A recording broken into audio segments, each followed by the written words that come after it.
Welcome back. Today, let us continue the heteronuclear interactions.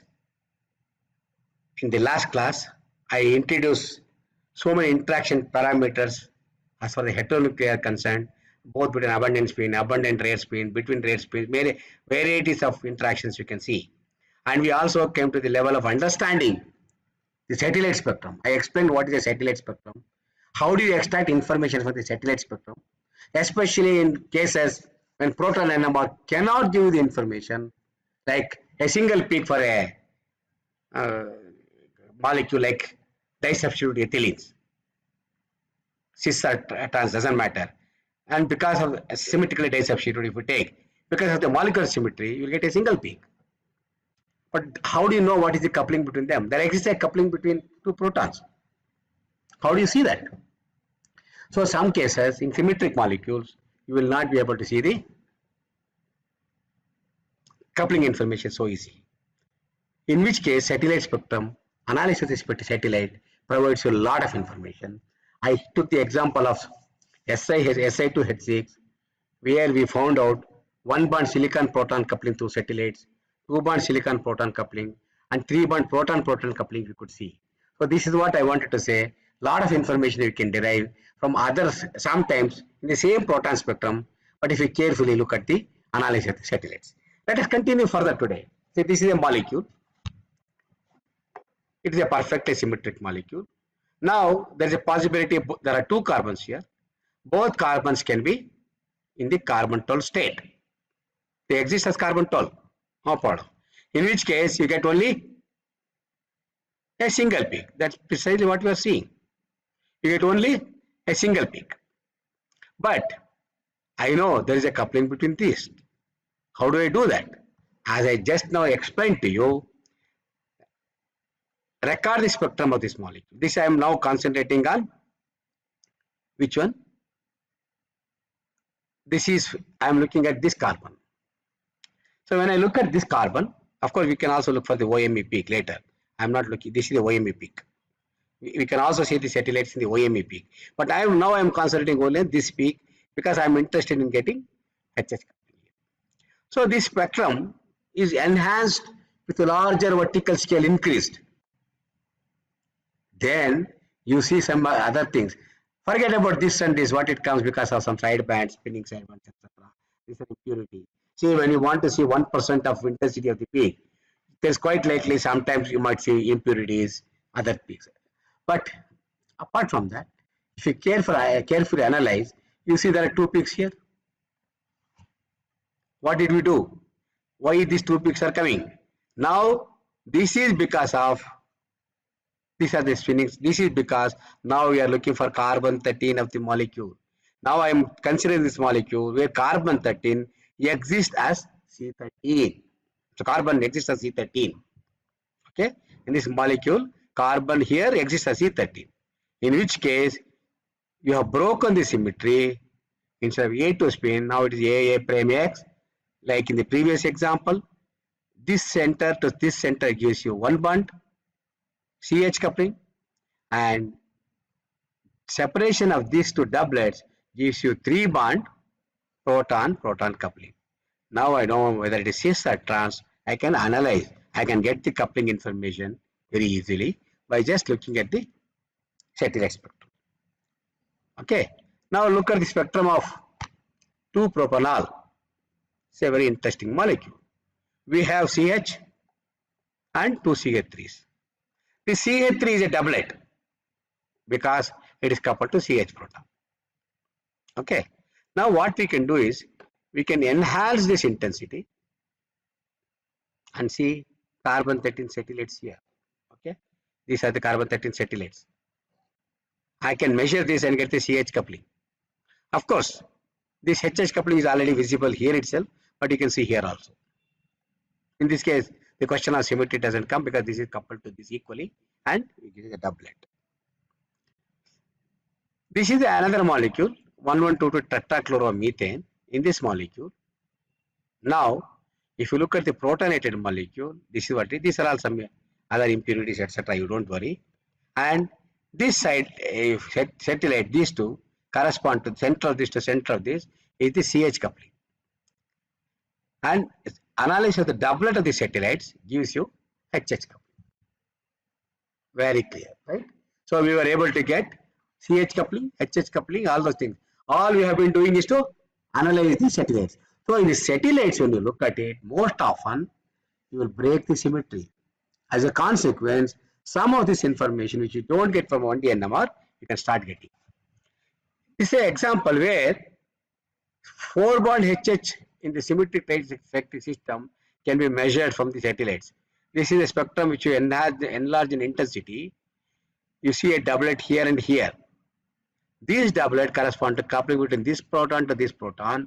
Because of symmetry, you will see as a single peak. But when you look at the satellites, this separation to this separation, center of this to center of this, gives you CH coupling, and this doublet separation gives you 4 bond proton-proton coupling, which is of the order of 14 Hertz. Remember, when I was mentioning to you about the strength of the couplings, homonuclear coupling, I did mention in this type of molecule, you can get long range coupling even of the order of 20 Hertz also. Remember, I showed this particular example also, I think. Okay. So, we can extend this logic for more carbons present. How do you analyze this thing, everything? See, in a molecule like this, now I have a molecule like this, okay, and I have molecule where same molecule I have 2 protons here.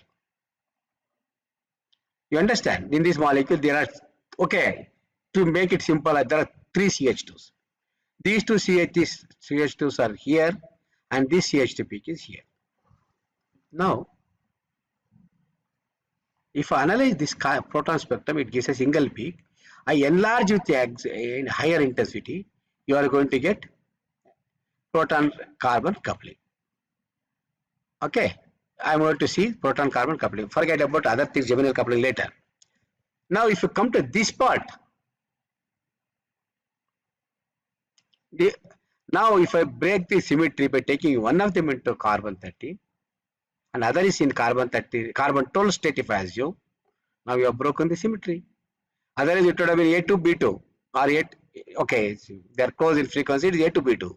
Now, because symmetry is broken, it is AA prime, BB prime and X. What is X? X is carbon 13. This is what you are going to see. It is AA prime, BB prime, X now. Now, analysis of this, you can take the spectrum. I did not give you an analysis of the AA prime, BB prime, X spin system. You can analyze, get all the coupling information. Okay. So now that is just for the satellite analysis. 1 or 2 examples I gave.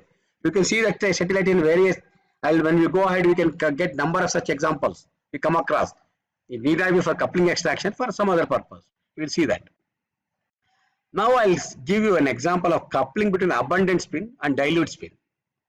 Dilute spin with low abundant spin. And I am looking at low abundant spin.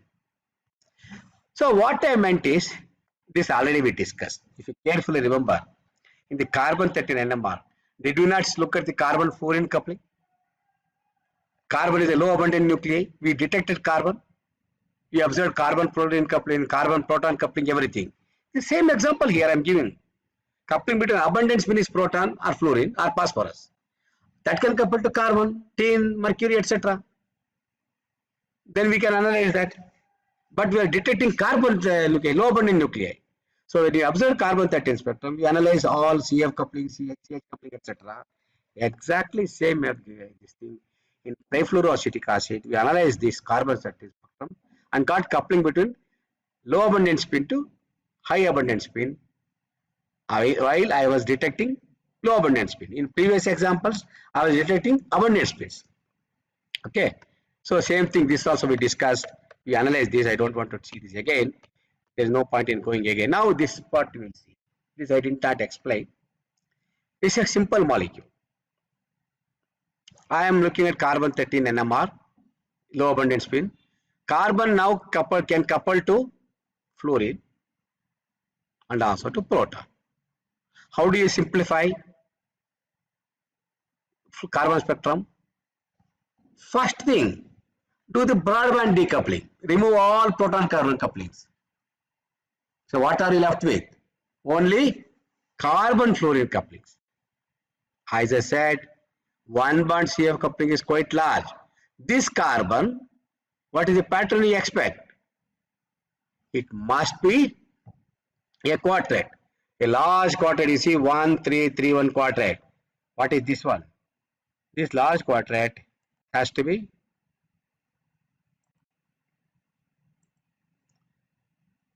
this large quartet has to be this CF3. Okay. Now we can go ahead further. What is the next one? Next carbon is this. This carbon can also couple to fluorine. Again, it has to be a quartet. So how many bonds it is separated? This carbon to this fluorine, only 2 bonds. So it is coupling is much larger. You see a better quartet. May not be that resolved like this because this coupling is larger. This is less than 1 bond coupling, but here still you can see a beautiful quartet. What about this one? The next carbon 3. This is 1, 2, 3 bond coupling. This is much better. And 4 bond carbon coupling is here. This one. Very easily you can identify all the carbons based on their splitting pattern and the coupling strengths. Okay. So this what is the information which I wanted to tell you. Coupling between abundant and the dilute spin can be there. You can detect the dilute spin and observe lot of things. Now, coupling between carbon and fluorine also we saw, where both are spin half nuclei in a molecule like this. Okay, and okay, this will in a molecule like this. This I think we observed. We saw that I think. I explained to you proton decoupled carbon 13 spectrum of 2-fluoropyridine. I don't know, did I explain to you? If I decouple all the protons here, we get only CF coupling. 1 bond CF coupling is larger. This is that one, C2. And then 2 bond is next one, which is this carbon, 3. This is much larger. Then 3 bond, 4 bond. So only based on the carbon fluorine couplings, you can start analyzing everything. Here, completely protons are decoupled. So 3 bond coupling of this, you observe 2 bond. Last, if you take this one, 1, 2, 3, 4 bond coupling, very weak. See, this has to be carbon 5. So depending upon the coupling strength, you can make the assignments. This is a classic molecule which I showed you in an example of multiplicity pattern called triplet of triplets when I was analyzing. I showed you this. Now, all fluorines of vinyl group are chemically are equal. All 3 fluorines are inequivalent. Each symmetric fluorine splits mercury equally. It means these 3 fluorines are not identical. These 3 fluorines are not identical. But interestingly, what is going to happen is this fluorine will split to this fluorine, and this fluorine will split to this mercury, both at an equal extent, same coupling strength. Similarly, these 2 fluorines will split this mercury by the same amount because coupling strength is same.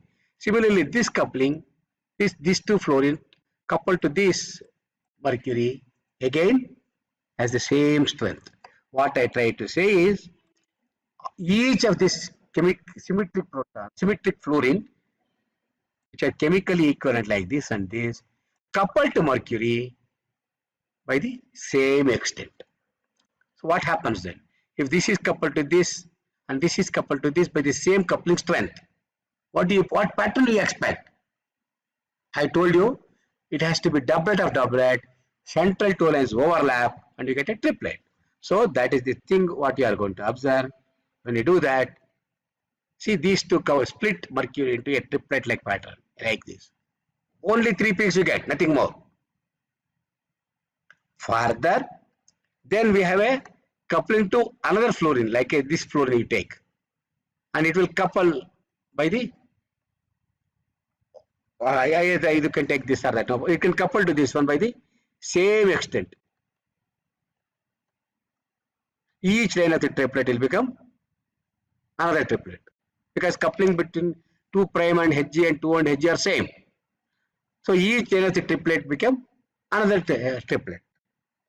Now it is coupled to these two fluorines again with the same coupling strength. Now what will happen? Triplet of triplet become another triplet. Each line of the triplet of triplet become triplet. So how many peaks you get? You get 27 peaks totally. Pattern is simple, right?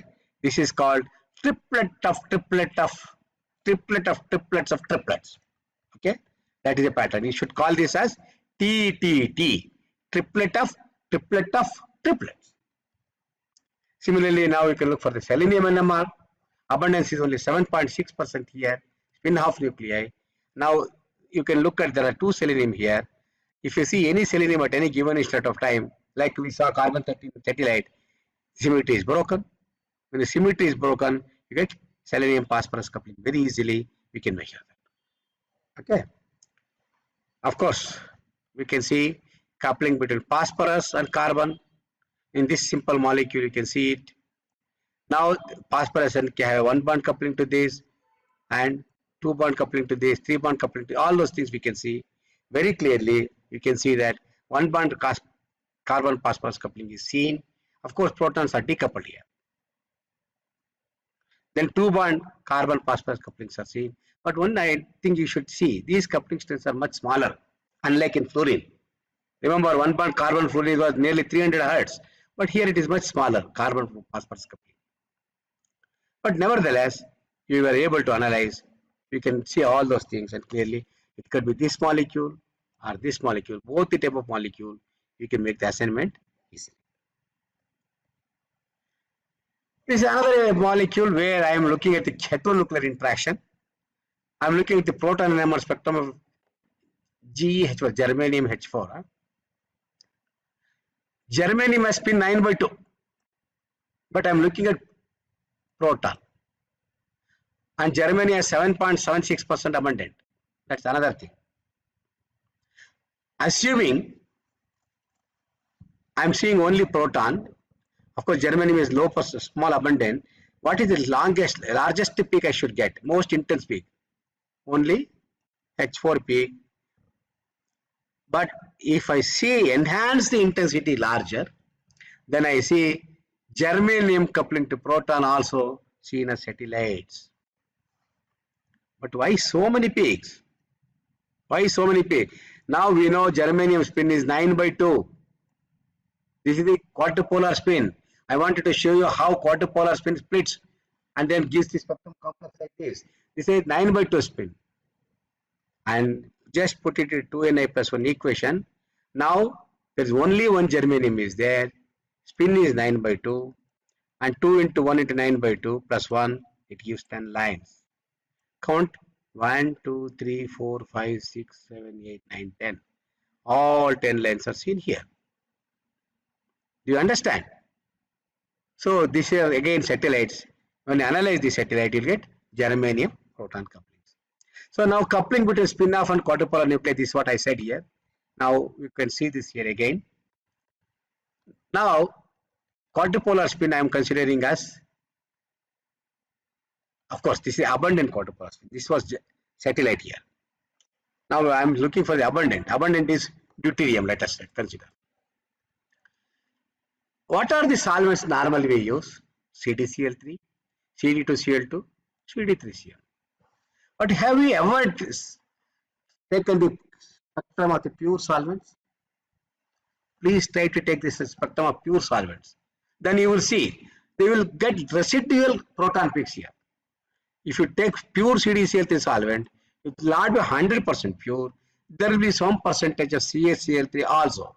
It will give you a peak at 7.2. Similarly, dichloromethane, not methane, what is it? Cd2Cl2. Dichloroethylene. Okay, whatever it is. I don't know the name of the molecule. You people know, chemistry people should know. This is, again, there is a residual proton coupling, and you are going to get protonated peaks. Similarly, Cd3Cl. Interestingly, these are several isotopomers. It can have Cd2, HCN, Cd3CN, CH, D2CN, CH2, all those things we can get. So all these isotopomers have residual proton peaks. Here CH2, CH2Cl2 that is present, CHDCl2, CD2Cl2, all the three isotopomers will be there. The protonated compounds will give you residual proton peaks in the proton NMR. Now, this can, in such cases, you can also see coupling of carbon to deuterium or even proton to deuterium. Spin-off nuclei can couple to spin-1 nuclei like this. Now, I'll take the example of some of these things and we'll see how the pattern comes. Okay.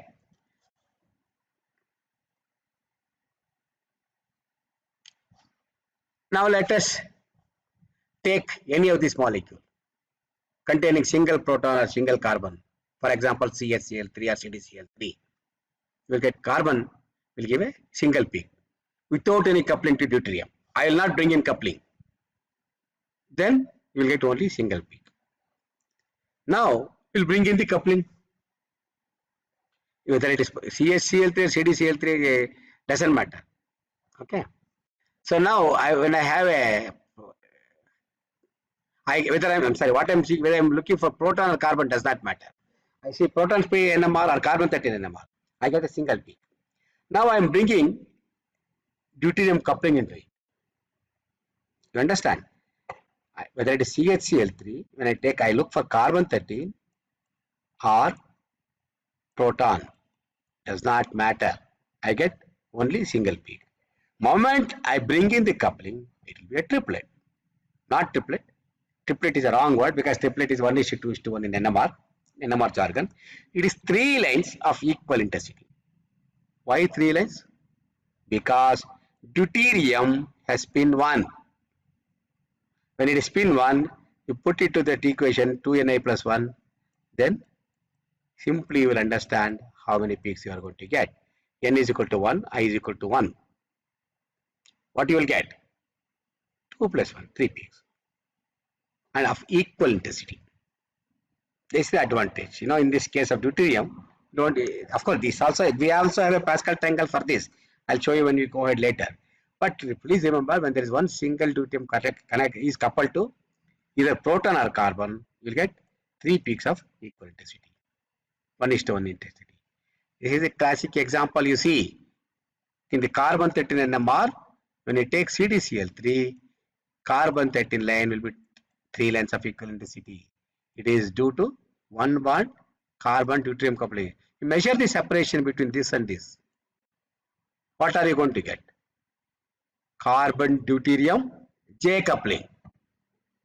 Okay, carbon deuterium J coupling can be easily measured by measuring these adjacent peaks separation. So you can very clearly see coupling between spin-off nuclei and spin-1 nuclei.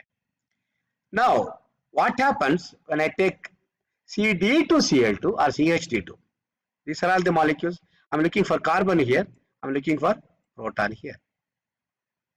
Or carbon also, doesn't matter. Here also I can see carbon. One carbon is there. No problem. Now, what is the intensity pattern you get? How many peaks you are going to see? You'll understand. When a single proton or single carbon not coupled to deuterium is a single peak. When it is coupled to one deuterium, I just now said, you get 3 peaks of equal intensity. We got it.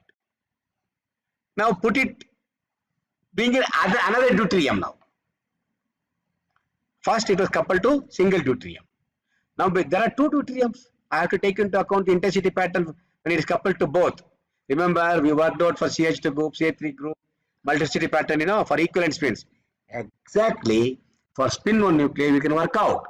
We can get the diagram and the splitting pattern from the family tree approach. I can generate the intensity pattern when 2 deuteriums are coupled and 3 deuteriums are coupled to a spin-off nuclei. So now second deuterium, when it is coupled, each line is going to be a 3 lines of equal intensity. Okay, because the center line of the 3 lines always coincide with this. This center line of these 3 lines coincide with this, and this is again split into 3 lines. Central line will coincide. This will again split into 3 lines. Again, central line will coincide. Like you did for spin-off nuclei, I'm doing the same thing. I knew it will split into 3 lines of equal intensity. When I bring in the second deuterium, central line will remain same. There will be 2 lines on either side. Again here, central line remains same, 2 lines on either side. Because the coupling strengths are equal, they are magnetically equivalent. Now all these intensities will overlap. 1:1:1, 1:1:1, 1:1. Finally, what do we get? 1, 2, 3, 2, 1. This is the intensity we got. Remember, when I started analyzing the spectrum of CH2D2, I showed this for you. I said, 2 deuteriums when coupled to proton, I said it will give rise to a pentet like this. 1, 2, 3 tone intensity. That's how we generated now. You got the point, how to generate the splitting pattern when spin-half nuclei is coupled to spin-1 nuclei. Whether it is 1 spin or 2 chemically equivalent spins, it could be 3 also. Now we can generate for 3 also later. Okay. Now example of CD3CN or CD3OD. Let us see when 2 equivalent 2H is coupled to 1 proton or 113C. We got already this one 1, 2, 3 to 1 intensity. Now I am bringing in third deuterium. What will happen when I bring third deuterium? You must understand each of these lines will be like this. Each of this will be split into 3 lines of equal intensity. Okay, now each similar to this, we have 3 patterns. Final spectrum will be overlap of all those things, and it is 1, 3, 6, 7, 6, 3, 1. When 2 deuteriums are coupled, intensity pattern is 1, 2, 3, 2, 1. When 3 deuteriums are coupled, intensity is 1, 3, 6, 7, 6, 3, 1. This is the pattern you are going to get. This is a pentet. This is 1, 2, 3, 4, 5, 6, 7. This is a septet. You understand? The spin-1 nuclei, when it is coupled to spin-half nuclei, if it is a single spin-1 nuclei, we have 1:1:1 intensity. If there are 2 spin-half nuclei, 2 spin-1 nuclei, 1, 2, 3 to 1 intensity. If there are 3, 1, 3, 6, 7, 6, 3, 1. This is splitting pattern. And exactly that's what we get. Now we analyze the spectrum. You will understand what is really happening. Now I am looking for the carbon-13 spectrum of mixture of these 3. CH2Cl2. First we will take that. What is the pattern we expect? I am looking for carbon-13 NMR. In a mixture of 3 different molecules. Don't get confused. The mixture of 3 different molecules. This CH2Cl2, if I consider carbon-13 NMR, what pattern you get? Of course, chlorine will not couple. It is a broad triplet, large triplet. 1, 2, 1 intensity. It is a triplet. Correct? CH2Cl2 will be a triplet. What about CHDCl2? Let us think carefully. Start thinking carefully now. In the case of CHDCl2, carbon will be split into this doublet because of this proton. It is a doublet. And each line of the doublet will become 1:1:1 3-line pattern. So you will get 6 lines because of CHDCl2. Because of coupling with H and D, this carbon will be 3 lines here, 3 lines here. They will get 6-line pattern. That's what it is. Okay, this separation, of course, I forgot to tell you, give you JCH. Is a chemical shift of this. Now, but look at this. Compared to this, it is not exact at the center. It appears peaks have moved to the right. Is it not? You can calculate. This is exactly center. That means this is moved by certain amount. What is that certain amount? This is what is called isotopic shift in NMR. Remember, it's isotopic shift in NMR. Because one deuterium is substituted, carbon peak moved by this thing. Moved to the right by this much amount. This is always expressed in parts per billion. You understand? It is always expressed in parts per billion. Now, coming to the situation of another molecule, CD2Cl2. How many peaks you expect? Two deuteriums are coupled. We already worked out. 1, 2, 3 to 1 pair pented. This is what it is. See? So all the peaks are assigned. Carefully see now. Go back. I want to make you understand. First CH to Cl2 is a triplet. This separation gives you J coupling between carbon and proton, and this is a chemical shift. Second molecule CH DCl2. Each line, it is a first is a large doublet because of proton coupling, and each doublet is three lines because of deuterium coupling, and there is a shift from the center because of isotopic shift. Next molecule is CD2Cl2. It gives us a pentate because these two deuterium are chemically equivalent. And you see, this is also shifted by certain amount. So what do you understand by that? If you measure this separation to this separation to this, you can find out isotopic shift with the addition of isotope. So with only one isotope is there, this much is shifted. If the two isotope is there, it is shifted by this much. If the third one is there, it can be shifted by some more. Another important point you should appreciate, when the heavy isotope is substituted, peaks are always shifting to the right. It is shifting to the right now. And the peaks, heavy isotope, one isotope, two isotope. When one heavy isotope is there, from here it shifted here.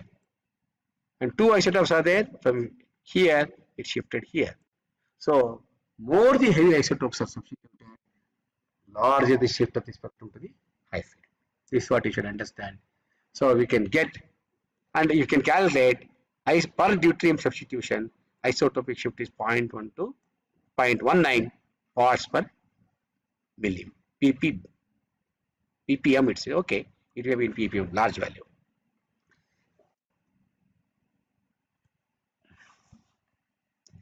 Now one more thing I can talk about coupling between two less abundant scenes and seeing that. What I can do is,